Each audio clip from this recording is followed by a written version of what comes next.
नागपूर ते अमरावती राष्ट्रीय महामार्ग क्रमांक 6 वरील धामणा गावच्या बस थांब्याजवळ घडलेल्या अपघातात मोटरसायकलस्वार 2 युवक जखमी झाले असून धडक देणारं अज्ञात वाहन पसार झालं।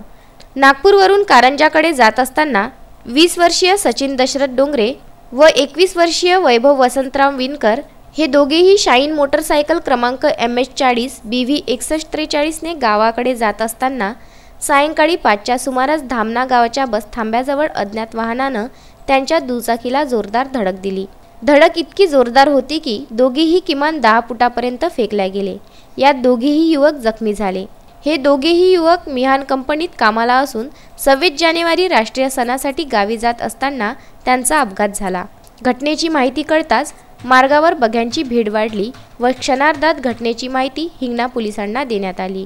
घटनास्थळी हिंगणा पोलीस विशाल तोडासे सहकाऱ्यांसह दाखल झाले व मार्गावरील वाहनांना वाटा देत ॲम्ब्युलन्स उपलब्ध करून जखमींना नागपूर येथे शासकीय वैद्यकीय महाविद्यालयात पाठविण्यात आलं।